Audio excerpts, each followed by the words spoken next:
Olá, o meu nome é Paulo Cogos e este vídeo é um vídeo resposta ao Nando Moura, que fez um post me xingando por defender a liberação das drogas. Ele também se recusou a debater comigo, porque ele ficou com medo, é um arregão. Acontece que o Nando Moura já é meu freguês. Ele sempre apanha de mim e vai apanhar hoje mais uma vez, porque eu gosto muito de bater em comunistas, igual eu vou bater aqui no Che Guevara. E agora eu vou bater em você, Nando Moura. O post do Nando Moura consiste em uma série de afirmações rasas que sequer configuram argumentos, que sequer chegam ao nível 4 na pirâmide de Graham. Mas como são frases de efeito, eles têm algum efeito subliminar na mente das pessoas, de forma que muitos pseudo-conservadores vão lá e curtem inadvertidamente, sem saber que o proibicionismo das drogas é uma política tipicamente de esquerda. Para refutar o post do Nando Moura, um esquerdista, é preciso se aprofundar um pouco, não muito, em matérias que ele desconhece completamente, como filosofia, história, sociologia e economia. Mas este aprofundamento as massas jamais farão. Muito bem.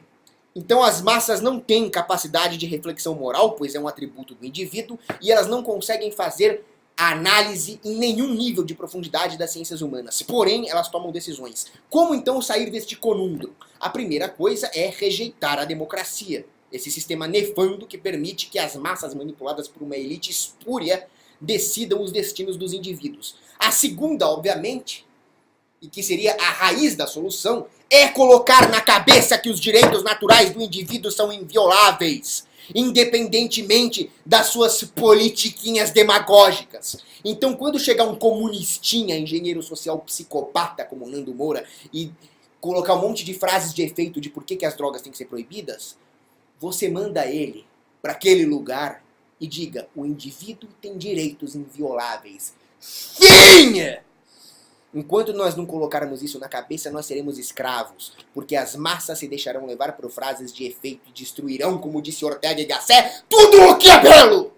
Tudo o que é belo será atropelado pelas massas, a não ser que nós coloquemos os direitos dos indivíduos como invioláveis e acabou, e qualquer argumento contrário a isso será imediatamente e a prioristicamente jogado na devida lata de lixo e chutada para o inferno. Mas como vocês não têm o menor respeito pelos direitos naturais do indivíduo, eu vou ter que fazer um vídeo com argumentos consequencialistas, o que me irrita muito. Vamos lá.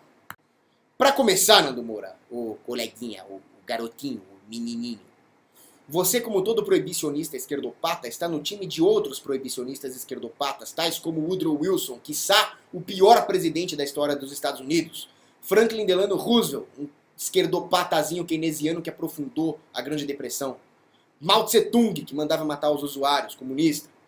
Esse psicopata genocida do Duterte nas Filipinas, que está matando a população inteira e é de um partido de esquerda, social-democracia de esquerda, que é o PDP-Laban. Essa é a sua turminha.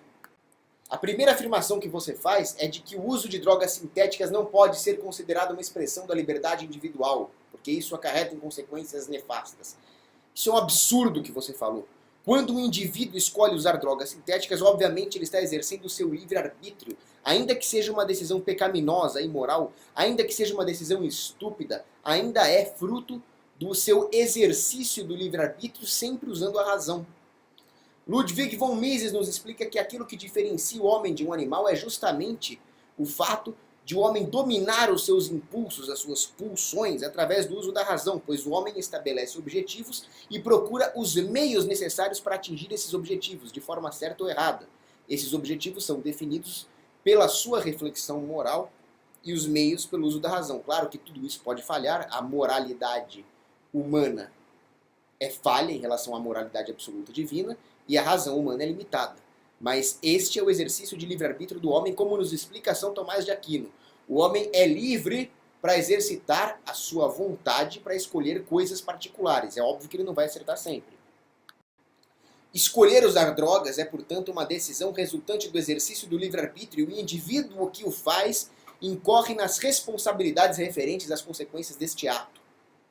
Portanto, se um drogado sair matando, roubando por aí, ele deverá ser punido pelo crime de homicídio e de roubo, porque ao usar drogas ele incorreu nesse risco. Se nós seguíssemos as ideias tortas do Nando Moura, nós não poderíamos punir um drogado que sai cometendo crime sob efeito de drogas. Mas, da mesma forma, ele também pode consumir drogas e não cometer nenhum crime, como é o caso da maioria dos usuários.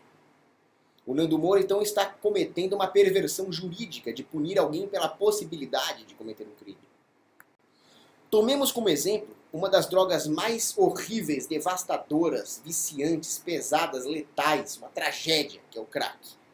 Nem mesmo os viciados em crack deixam de exercer o uso da razão, que é apanágio da natureza humana. O Dr. Carl Hart fez um estudo com viciados em crack, onde, depois que o cara usava a pedra, ele recebia uma proposta, mais uma dose, mais uma pedra, ou $5. E muitos escolheram os $5.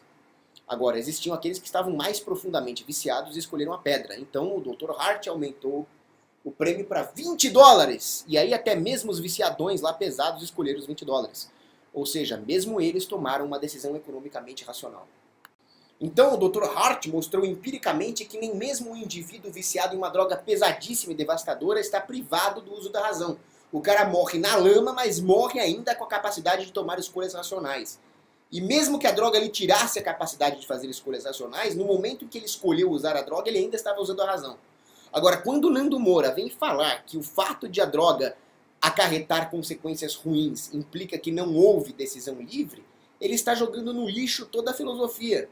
Então nós teríamos que proibir todas as ações individuais que decorrem do apetite sensível ou do apetite natural.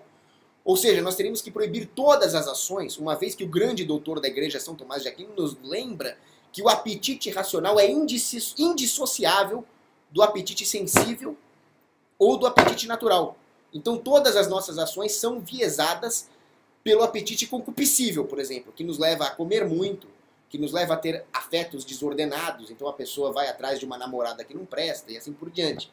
Nós teríamos que proibir e cercear todas as decisões humanas por causa da possibilidade de o homem cometer um erro. O que é isso? É totalitarismo?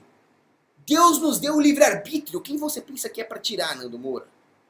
E outra, você fala nas consequências nefastas do uso das drogas, que não chegam nem perto das consequências nefastas da guerra contra as drogas e todas as mortes que dela decorrem, e a piora das qualidades viciantes das drogas, porque a guerra contra as drogas faz com que as drogas piorem e se tornem ainda mais pesadas e devastadoras. Isso sim gera problemas sérios.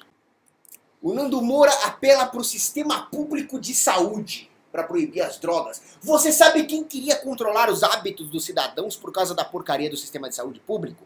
O terceiro maldito Reich!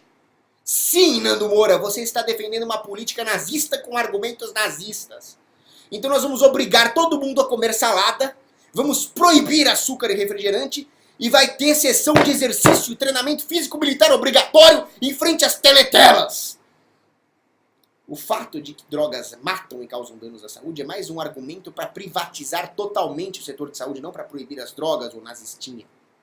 Além disso, a proibição das drogas acarreta o surgimento de drogas ainda piores e mais pesadas através do chamado efeito autoridade. É simples, a repressão policial gera custos na produção das drogas. Então, o setor vai produzir drogas mais baratas, cheias de aditivos, mais viciantes, mais devastadoras, e assim, por exemplo, a cocaína é substituída pelo crack, que é substituída pelo oxi, a heroína é substituída pelo crocodilo. Isso sim vai matar as pessoas e gerar uma sobrecarga no seu sisteminha de saúde público socialista que você defende. Aí você cita também a questão policial. O policial tá cheirando o dedo de maconheiro quando devia estar matando estuprador. Como é que você vem falar em sistema policial, bestão? O Colorado, por exemplo, liberou as drogas e apresentou uma queda de 12,5% nos homicídios, sem falar nos outros crimes.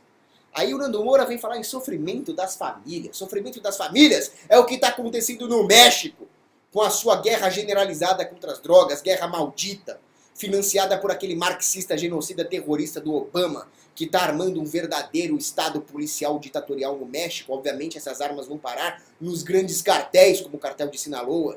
E quanto mais esse estado policial reprime o comércio de droga, mais aumenta a margem de lucro dos grandes cartéis de traficantes assassinos, e com isso o crime explode, a população está fugindo debaixo de tiro como se fossem refugiados numa zona de guerra. Isso sim é sofrimento das famílias, seu ignorante. Esse crime imperialista do Obama com essa guerra contra as drogas no México se chama Iniciativa Mérida, deveria se chamar Iniciativa Merda. Enquanto isso, Portugal descriminalizou as drogas e apresentou uma queda de 400 mortes anuais por overdose para 290 e uma queda no número de contaminações por HIV devido ao uso de agulhas contaminadas para injetar droga de 1.400 novos casos anuais para 400, e isso tudo num período de 5 anos. Estados Unidos, queda de 25% nas mortes por drogas lícitas como analgésicos desde que liberaram a maconha medicinal. Holanda, queda de 3% no uso de drogas entre adolescentes e jovens, isso entre 97 e 2005. O Colorado obteve a mesma queda no uso de drogas, de 3% entre adolescentes, em 2 anos. Então tudo isso comprova o que eu falei. O interessante é que as drogas, como heroína, cocaína, maconha, já foram liberadas. Elas eram vendidas em farmácias no começo do século XX, por exemplo, e não houve um apocalipse zumbi por causa disso. Pelo contrário, havia aqueles que usavam as drogas para fins recreativos, outros para fins medicinais. Era a guerra de cada um, havia uma disciplina individual e essa disciplina foi morta pelo assistencialismo do Estado babaca, com seu proibicionismo maldito. E como já dizia Mencken, não tem tirania pior do que aquela cuja desculpa é o bem do oprimido. Né? O fato é que com a proibição, as drogas pioraram de qualidade, não houve nenhum controle de qualidade, colocaram um monte de aditivo e houve um monte de efeito colateral. A prova de que o mercado sozinho é capaz de regular a qualidade até das drogas recreativas é que no Laos havia um general que era um traficante chamado Oana Hatikone. Ele fabricava uma heroína chamada 999, para parecer que ela era 99% pura. Na verdade era 50%, mas ainda assim ela era muito mais pura do que o que havia no mercado. E mesmo com o mercado proibido, onde reinavam os traficantes e contrabandistas, os consumidores sozinhos iam atrás dessa heroína 999 porque ela era mais pura e tinha menos efeitos colaterais. É o que Thomas Sowell chama de branding economics. As marcas das coisas servem para economizar informação. Até no mercado de drogas ilícitas, o 999 economizava informação para o consumidor racional de drogas que procurava uma droga mais pura. Só que num mercado proibido, se o cara fraudar essa droga e colocar um monte de aditivo químico, você vai reclamar para quem? Se liberar, nós voltaríamos ao cenário que existia no começo do século, onde havia drogas vendidas nas farmácias e não havia maiores problemas do que um ou outro viciado esporádico, que aí também é guerra de cada um, as famílias, as igrejas que o ajudam. Agora, você, Nando Moura, vem falar que não discute utopia. Você é que é um utopista, como todo esquerdopata.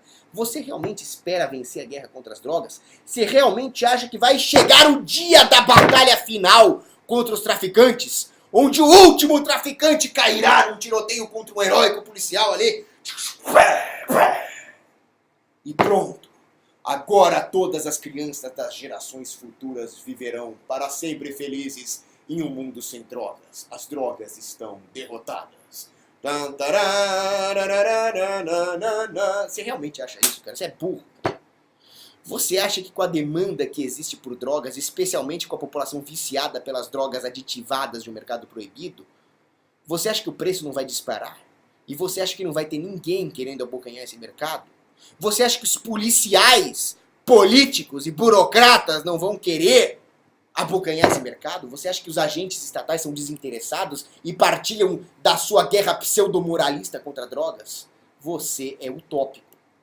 Aí o Nando Moura cita o episódio em que Mao Tse-tung usava o ópio como arma de guerra para escravizar as regiões anticomunistas, mas ele tem que ter fumado muito ópio para citar esse fato, porque isso reforça os meus argumentos. O Nando Moura não se aprofundou, mas o que realmente aconteceu ali na China comunista foi que quando Mao Tse-tung dominou a China em 1949, ele nacionalizou a produção de ópio e proibiu todo o comércio privado de ópio ou de qualquer outro narcótico. E assim as pessoas ficaram atrás do ópio pesadão, aditivado que ele vendia. Com isso ele escravizava as regiões. Mas ele só conseguia isso por causa do proibicionismo e da regulamentação de todo o setor. Quando ele escravizava essas regiões anticomunistas e até o exército americano e japonês usando esse ópio pesadão, ele então proibia todo o comércio de drogas. E aí deixava a população muito louca. Como que ele fazia isso? Usando a tática do mass line, que ele também usava para outras políticas, que é baseada na teoria marxista-leninista e consiste em exortar a massa popular contra um setor. Então ele exortava a massa popular contra os fabricantes privados de droga, exatamente como o Nando Moura defende. Temos aqui a prova do que eu falei. O Estado comunista chinês se tornou o grande narcotraficante. Sempre haverá alguém para ser um narcotraficante. Então até o Mao Tse Tung, que matava usuários, ele próprio era um narcotraficante. Você nunca vai abolir as drogas. Você apenas vai ter o comércio na mão de criminosos se você proibir. Com o proibicionismo e principalmente com a repressão, o traficante honesto é expulso do mercado. Quem que é o traficante honesto? É aquele cara que planta maconha no quintal dele, vai vender na faculdade, não está violando lei nenhuma, não faz mal a ninguém, mas como o comércio de drogas é proibido pelo Estado, ele acaba sendo preso, reprimido, sobra no mercado apenas os traficantes barra pesada, pesadamente armados, sem nenhum freio moral e com bons contatos políticos. Eles têm lucros exorbitantes e investem esse lucro no aumento dos seus capangas. É simples. Agora vamos voltar a falar de China. China e ópio. Vamos lá. O ópio era usado por séculos na China para fins de medicamento. O hábito de fumar ópio se popularizou quando, no século XVII, a dinastia Ming proibiu o tabaco. Aí quando a dinastia Qing liberou de novo o tabaco, logo depois surgiu o Madak, que era o ópio misturado com tabaco. Só que aí em 1729 proibiram o Madak. Aí o pessoal começou a fumar ópio puro e se viciou. Mas isso ainda não foi o pior. O pior foi quando os britânicos monopolizaram o comércio de ópio depois de um monte de guerra imperialista. E valendo-se do sistema de cantão, que era um monopólio das guildas de mercadores, o chamado Kohong, os britânicos conseguiram uma margem de lucro gigantesca. Só que eles misturavam aditivos químicos no ópio. Um ópio extremamente viciante. Vieram as duas guerras do ópio ali. E a população chinesa realmente ficou escravizada por um ópio monopolista que surgiu a partir de guerras imperialistas. Mais uma vez, a culpa toda é do proibicionismo. A primeira guerra do ópio, por exemplo, começou com um bombardeio naval contra Cantão, praticado pelo maior cartel de narcotraficantes que já existiu, que é o Império Britânico. Como eu estou falando, ninguém vai proibir drogas, só vão abocanhar os lucros. Ninguém é palhaço igual Nando Moura. Né? E a guerra permaneceu ao longo dos séculos. Em 1912 veio a Conferência Internacional de Hague para que os Estados-nações abocanhassem e regulamentassem o comércio de ópio. Hoje nós vemos o maior estado narcotraficante da atualidade é o Afeganistão, cujo governo do Hamid Karzai foi implantado pela CIA, que também é uma agência de narcotraficantes, que pega todo esse dinheiro para armar terroristas. É isso que você consegue quando você proíbe as drogas! Era para um ripongo estar vendendo essa porcaria desse ópio, não a CIA que fica armando o Estado Islâmico aí. Aí o Nando Moura, para justificar a sua covardia de não querer debater comigo, fala que eu não tenho nenhuma relevância. Como bem disse o Alexandre Porto no vídeo dele, onde ele também te destruiu. Você não tem nenhuma relevância. Você tem seguidores, mas isso a Kéfera também tem, e muito mais do que você. Agora, relevância intelectual, você não tem nenhuma. Você não é capaz de debater o proibicionismo sob a perspectiva sociológica, econômica, histórica. Nenhuma capacidade você tem. E como também disse o Alexandre Porto, você falando em sofrimento das famílias é ridículo, quer dizer que você quer proibir tudo aquilo que gera sofrimento? Bom, então vamos proibir as meninas de dar um fora nos caras, para eles não sofrerem. Isso é um totalitário. Para terminar esse vídeo, eu quero defender a liberação das drogas sob a perspectiva católica. Você me acusa de defender a maldade, mas maldade é, por definição, aquilo que vai contra a vontade de Deus. E Deus nos concedeu livre-arbítrio. Proibir as drogas vai contra a vontade de Deus. Usar as drogas, obviamente, é pecado. Mas proibir é ainda pior. Nós temos que proteger as crianças contra as drogas, mas isso é uma responsabilidade dos pais, da comunidade, da família. Santo Afonso Maria de Ligório, grande doutor da igreja, dizia: é obrigação dos pais educar os filhos nas virtudes. Mas ele disse educar os filhos nas virtudes. Ele nunca disse para você mandar o Estado proibir todos os vícios e assim se eximir da sua responsabilidade de educar os seus filhos nas virtudes. Devemos proibir a venda de drogas para as crianças, isso é um bom ponto. Mas não as drogas. Da mesma forma, devemos proibir a pedofilia, não o sexo. Não a fornicação, inclusive, mesmo que a fornicação seja pecado. Usar maconha é pecado, né? Gálatas, capítulo 5, versículo 21, proíbe a bebedeira, a glutonice, né? Apocalipse, capítulo 22, versículo 11. Quem é errado, que seja errado ainda. Quem é sujo, seja sujo ainda. E quem é justo, seja justificado ainda. E quem é santo, seja santificado ainda. Ou seja, se o pecador cai nas drogas, isso ele vai ter que se acertar com Deus, no juízo particular. Não cabe a você causar essa tragédia toda da guerra contra as drogas para lhe tirar o livre-arbítrio de fazer mal a ele mesmo. de cometer esse pecado da bebedeira. Eu concordo que usar drogas é pecado, tá no catecismo da Igreja Católica, mas muito mais imoral é proibir, e você, Nando Moura, defendendo uma coisa dessas, defendendo uma política tipicamente esquerdista, está subvertendo o conservadorismo. Você é subversivo, como todo esquerdista. Eu tenho certeza que a resposta do Nando Moura não será uma refutação das teses centrais desse vídeo, e nem um convite para o debate. Ele simplesmente vai fazer um post me chamando de gordinho, de cara de alguma coisa e assim por diante.